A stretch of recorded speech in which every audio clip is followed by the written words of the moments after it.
Chapter 3, Closure. So let's do the first problem here. Do now, number 119.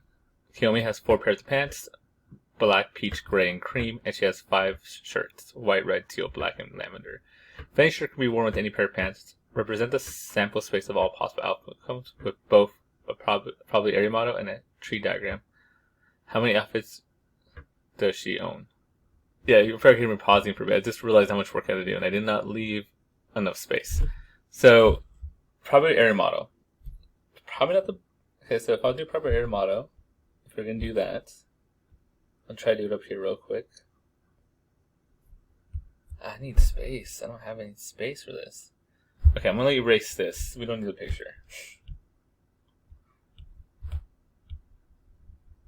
Okay.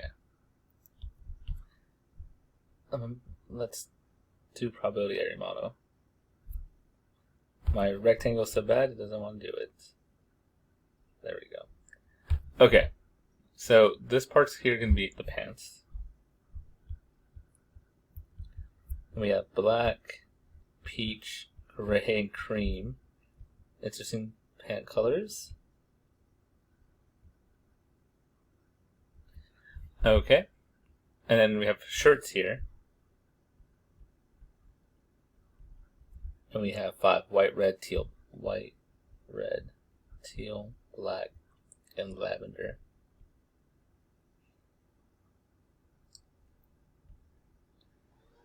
Okay, so here's my probability area model. Now, pants, they're equally the same odds, and there's only 4 pants. So you have a 1 in 4 chance to do every single one. And shirts, there's one of each shirt, and you have 1 in 5 chance to do every single one. And if we want to fill this out, we'd have to multiply all these. So I don't even know what that is. Black and white would be 1 out of 20. They're all going to be 1 out of 20. I'm actually not a fan of doing a probability area model or a tree diagram if they're all the same, because it's all 1 out of 20. They're all the same. Each combination is going to be the same. So they're all going to be 1 out of 20. If I had to do a tree diagram of that, it would also not be nice. So here's my person trying to decide, Kiyomi. So what she wants to wear. There's 4 pants. But then from there you have like 5 different types of shirts. So this would be a mess. So I don't think any of these options are good options right here. There's times where it's good, but this one's not one where it's good. How many outfits does she own? Well, all the combinations here. So you have 4 combinations up here. You have 5 down here. If you add up all these numbers here, it's 4 times 5. That is 20. That's how many outfits she can make out.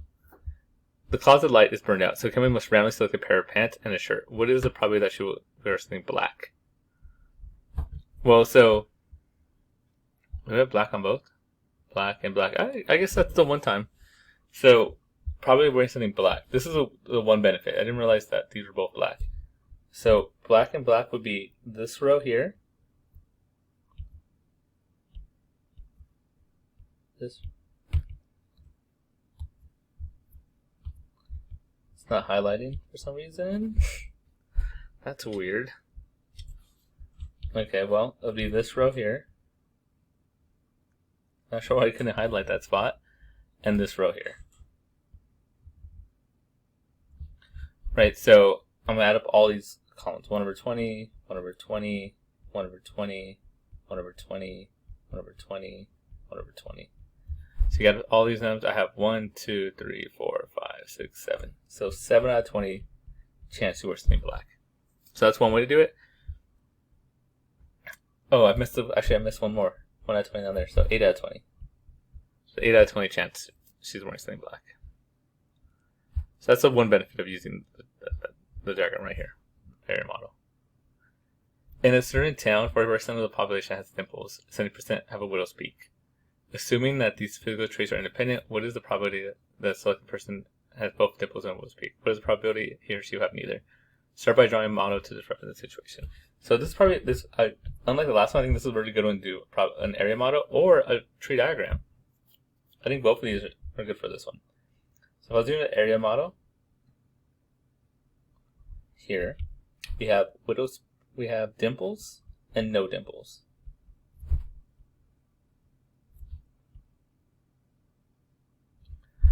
And I can draw a straight line to save my life. Okay. And then dimple, I'll have to get dimples of 45%. I'll have to find no dimples. Remember, the way you do that to 1 minus, the total here should be 1. So if we know this is 45%, this must be the rest of it. So this would be 1 minus 45%, which is 0.55. And then over here we have widow's peak and not widow's peak. So we have widow's peak. I have that. And we have not widow's peak. Odds of getting widow's peak is 0.7.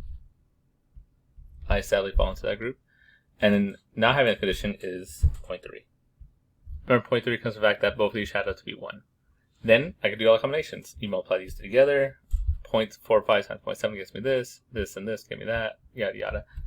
This is also a good one to do a tree diagram on. If I was to do tree diagram, small little person there, I could have dimples, or you have no dimples. Dimples 0.45, not dimples 0.55. And then you could go, okay, widow's peak and non-widow's peak. 0.7 and 0.3. Same thing here.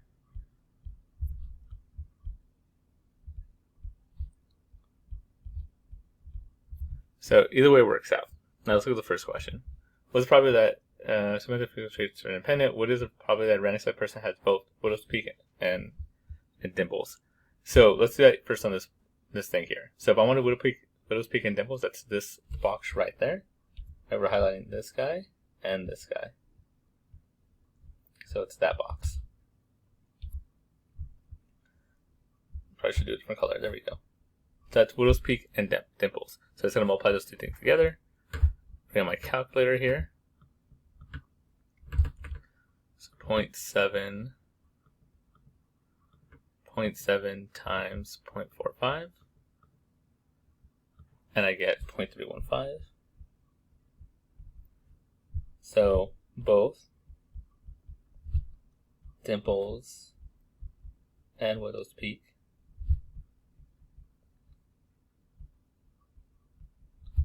equals 0.315. Okay, and if I was to do that with my Venn diagram, with my tree diagram, the way you do it is, okay, you want dimples, so you go up here, and then you want widow's peak, so you go up there. So having both of them, just multiply those together, you get the exact same answer. So it works either way.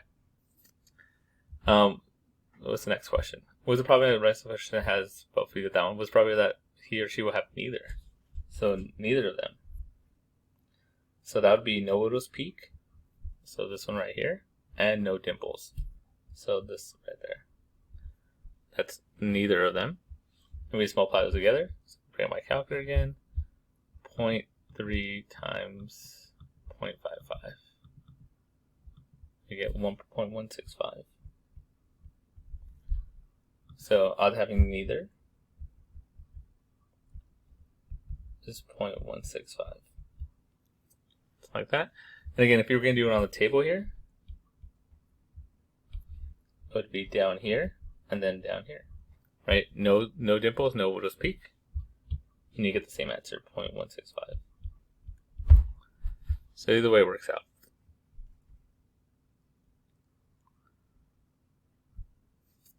Next, solve for the missing side length or angle in each diagram below. So this is our 10, or information about 10. So first we set it up, right? So here's my angle, right? And we know that from the lessons that tan of theta equals delta y over delta x, the slope. So the key is what's delta y? It's always the thing opposite the angle. So the thing that I always draw an arrow from the angle, that's my delta y. And the thing next to that, this hypotenuse, the thing next to it's your delta x. So we have to set up the equation. We just got to go tan of 40 equals x over 11. Right, that's my delta y, that's my delta x. So like that. I would solve it. I would cross multiply. So multiply those two, multiply these two. Remember when you cross multiply, the equal sign does not move. And then we have x equals 11 times tan of 40. And then this we're just going to put into our calculator. I have to make sure I'm in degrees. I'm using a fancy calculator. So that's in degrees.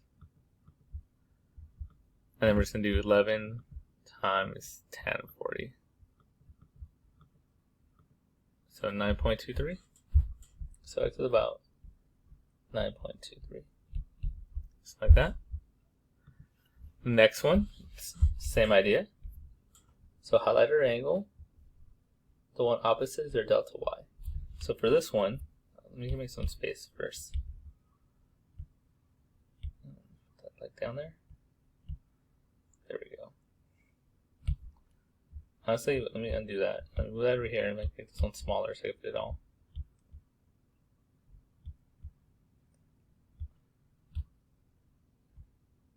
So like that. And this right there. Boom. Okay, so it's all about over there. We're going to need some space for this. Okay, so here we go. So remember, it's the same idea. We're going to do tan of 52. It's an equal delta y, which is this right there, 7, over delta x, which is the thing next to it, x. Over 1, then we're going to cross multiply again. This time it's a little different. I have x times tan of 52 equals 7. Right, because again, the equal sign stays where it is, and then x times tan of 52 equals 1 times 7. We have this. We got to get x by itself, so we have to divide by tan of 52.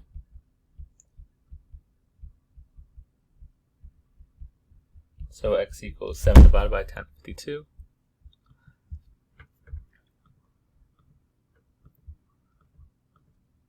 And I get 5.468. So about 5.47. Like that. So that's our x there. The last one here is a little different. Now we did this before on a quiz and stuff, but this one we're going to do the same idea. So that's my angle, set it up. That's my delta y, right? It's always opposite the angle we're talking about. It's my delta x. Hypotenuse is it's not part of this. So we go tan of theta equals 5 over 5. So what we do here now is now in this one we're going backwards. So you have to check what the angle is. So we use our trig graphic organizer and figure out where does the ratio equal 5 over 5, which is 1. When does dy dx equal 1 in our trig graphic organizer? So let me pull out the one we have, the one I made. Here you go, ish. And then to remember, our angle here equals 1. So I'm going to look for our ratio here equals 1. So I'm going to look at my trig ratio here and look for the one that's 1. That's right here, and it's 45. So that's all we have to do. When they want you to find the angle, find the ratio yourself, and it's going to match one of these, and then that's your angle. In this case, I got a slope of 1, so it's 45. So theta equals 45 degrees. Okay, next one. You place a game. I'm supposed to be play a game. Play a game where you spin the following 2 spinners. If you get the same letters on each spin, you win. Find each. So we have this one. Find probability getting CC.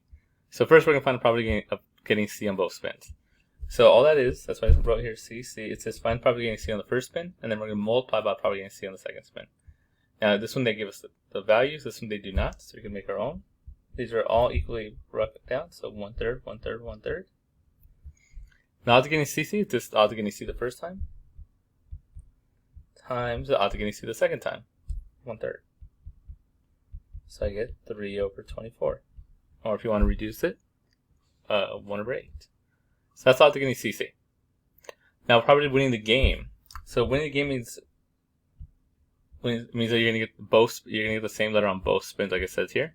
So that means that we have three ways of doing that. You could get AA, you could get BB, or you get CC, which we know already is 3 over 24. We did earlier. So all we gotta do is find the probability of these things, and then since we have different options here, these things we're gonna add together. Right? When it's the same thing, when it's like what's odds of getting C and C, you just multiply them. When it's saying this or this or this, we add them all up. So AA first. So it's 1/4 and 1/3. So I get 1 over 12 plus BB. Well, B is 3/8 times 1/3. So I get 3 over 24. And then if I want to add all of these up, we can put in my calculator. But we practice using fractions, so I'm going to do that. I'll make this the same denominator. Multiply this by 2 over 2. So I get 22 over 24. That's what this is. And I'll add that to 3 over 24. Add that to 3 over 24, and I get 8 over 24. Also known as 1/3. Or 0.333. So you have a 1 in 3 chance of winning this game, based on the circles we have there. Okay, the next one. Susanna is drawing a card from the standard 52 card deck. If you need to see the entry playing cards, then I'll ask you to remember the playing cards included in each deck. Okay, so I'll tell you right now, playing cards are not going to be on the test because we're not sure if everybody knows how to do them. So to be fair, we're not going to put them, but the idea is still the same. So we'll talk about the idea here. What's the probability that she draws a card that's less than 5? So you could draw an ace, which is a 1. You could draw a 2, a 3, or a 4. So there's 4 cards that are less than 5. But remember, there's 4 suits. We have diamond, hearts. I don't know why I put an R there. Diamonds, hearts, spades, and clovers. So there's 4 suits we go. So there's 4 of these set here. So you times that by 4. We have a total of 16 different cards that are less than 5. If you want the probability, right? Want over total. Well, there's 16 cards I want, and the total is 52. So that's the odds of getting. That's the odds that you draw a card that's less than 5. 16 at 52. Because there's 4 cards less than 5, but there's 4 suits, so 4 times 4 is 16 total cards, then over 52. What's the probability that she draws a card that is 5 or more? So that's the opposite of this. That's why they say use a complement. When it's the opposite of something you know, you just do the complement, which is 1 minus the thing you know.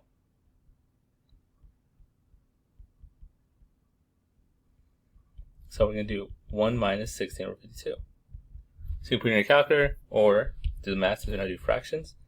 Multiply this by common number, 52 over 52.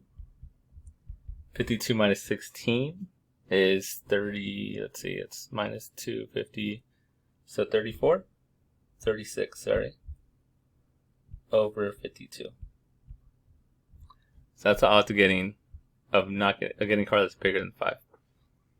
So the easy way to do that is just use the complement. We know cards are less than 5 are right here. So there's 16 cards less than 5. So how many cards are more than 5? 32. 32 over 52. What's the probability that she draws? What is the probability that the card she draws is a red card or a face card? Show the addition rules to determine the probability. So the addition rule is where we do probability of red or face equals the probability of the first one plus probability of the second one minus probability of red and face. So that's the addition rule. How do you get this or that? It's first one plus second one minus what they have in common. So what's probably getting red? Well, if you remember, there's 13 suits, 4 suits, and there's 13 cards of each. So 13 out of 52 would be the probability of getting red. What's probably getting a face card? So we have to know what a face card is. So face cards are the king, the queen, and the jack. Those are the ones with faces. So there's 3 cards. There's 3 face cards. And again, there's 4 suits. So we're going to times that by 4, and we get 12. So there's 12 total face cards. And then we have to subtract what they have in common. How many cards are red and a face card? So the red cards are diamonds and hearts. And we have 3 face cards each. So there's 3 diamonds, right? 3 face cards are diamonds plus 3 face cards are hearts. So you have a total of 6 face cards. So 6 out of 52.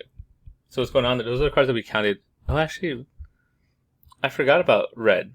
Is actually not 13. It's 26 because there's diamond and hearts are both face cards.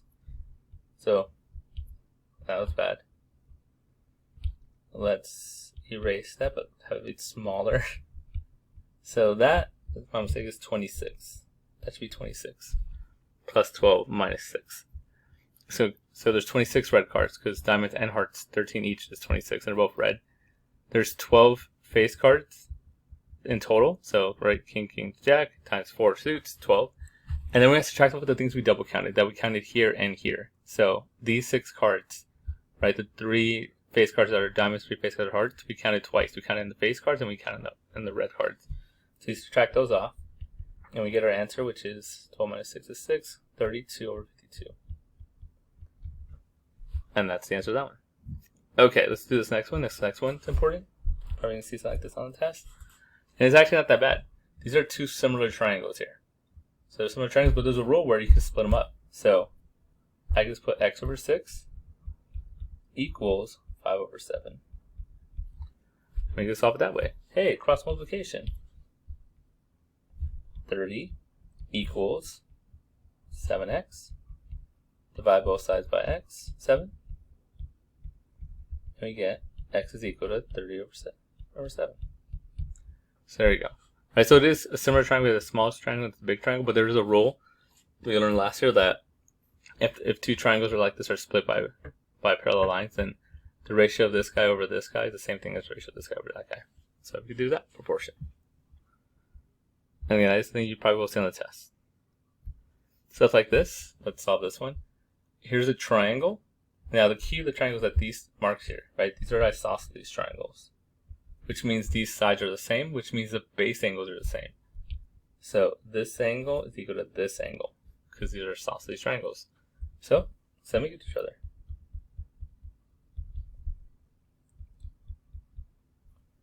And now all we have to do is solve. So we're going to try to put all the x's on one side, all the numbers on the other side. Subtract 4x from both sides. Subtract 5 from both sides. And we get 1x equals 4. So x equals 4. So that one. This next one. I was about to solve it, but I didn't realize they're not parallel. So you can't do it. Not possible. If it was parallel, I could just if it were parallel, I could set these two as to be 180, but they're not. There's no markings here, so I can't solve that right now. This one here, I could want to solve for the first thing to do is want to apply this angle here. The way we're going to do that is this the straight line, the linear pair. Those two angles make up a straight line, which means they make up 180. So if I want to find what this angle is right here, I'm going to do 180 minus 117. And that should give me 63 degrees. So that's the measure of this angle here. 63 degrees. That's hard to read.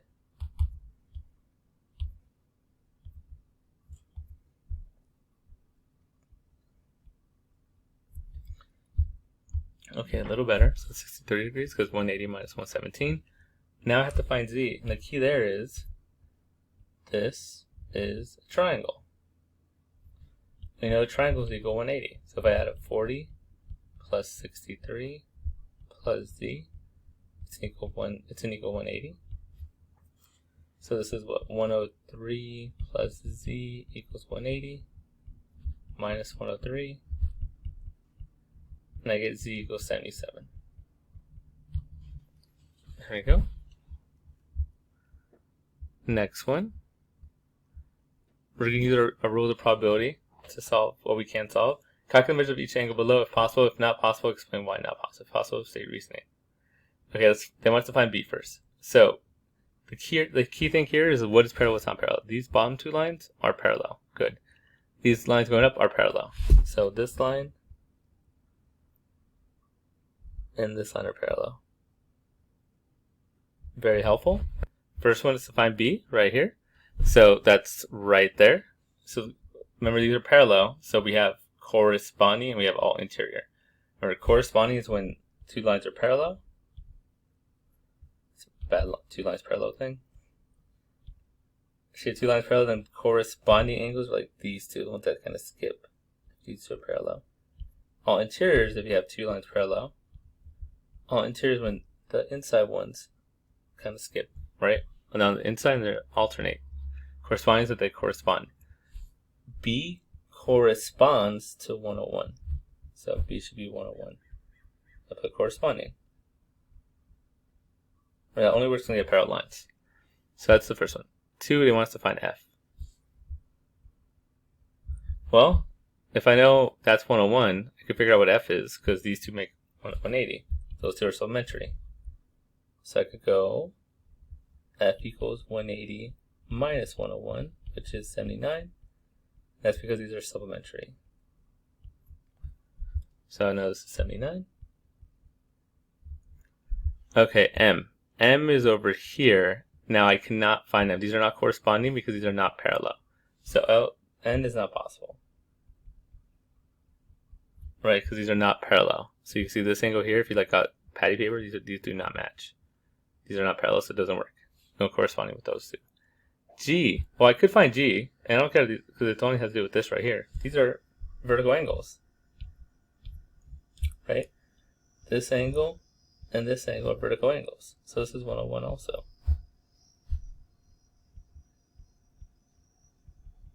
Vertical angles are congruent. Okay. H is right here. Well, I could find that a couple ways. I could do 180 minus these two, or I know this is 79. These are corresponding because the blue lines are parallel, so I could do corresponding there. That's why I'm gonna do it, because that's less math for me. So these two are corresponding. You can also say the metric want to do it that way. I is part of this triangle here, but I don't know what M is, so not possible. If I knew what M was, I could find I because it's a triangle, but I don't know what M is, so I can't do it. Okay, next. If P equals 130, so they're saying, hey, what if this is equals 130? Can you now determine the measure of any angles from part A that you could not before? Calculate measure of all you can be sure just by your reasoning. So now they want to find all the angles if we can. If I know that's 130, it does kind of change the ball game, because that's 130, this is 130, because vertical angles.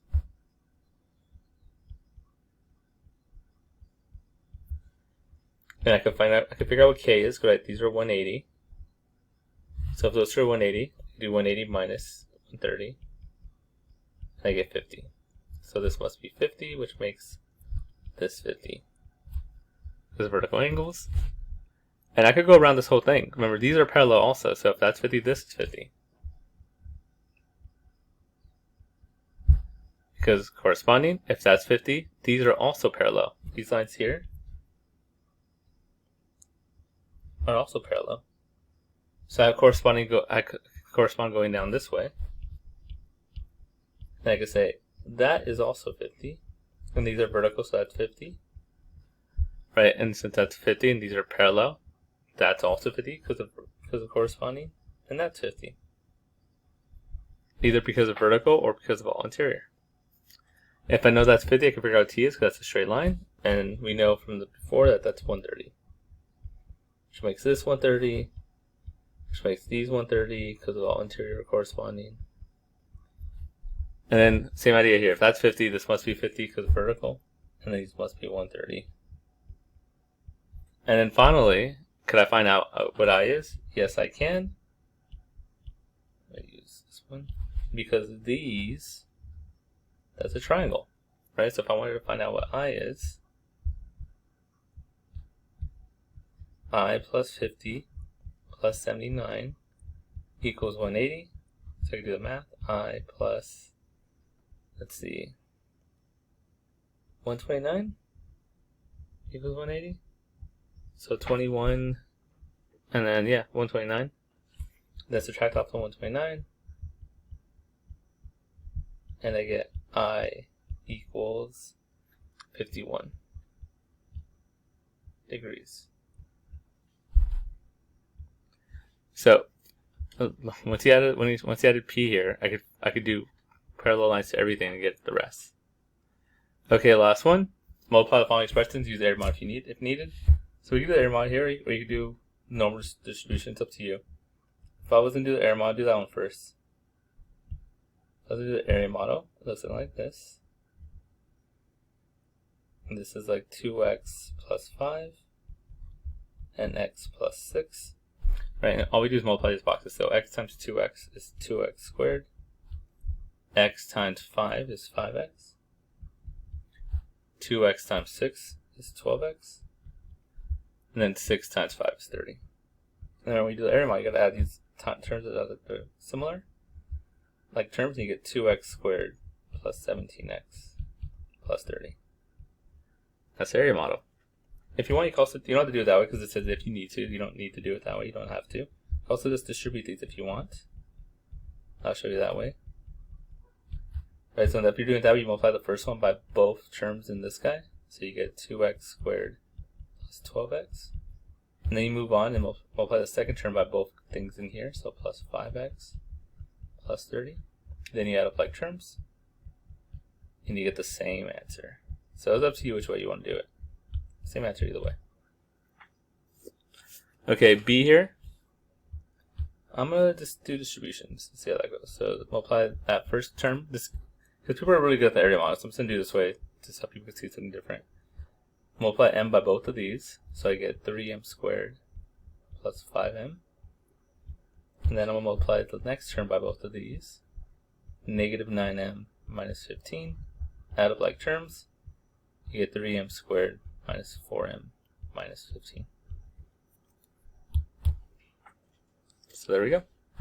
And that's the closure activity. That's the study guide for this chapter.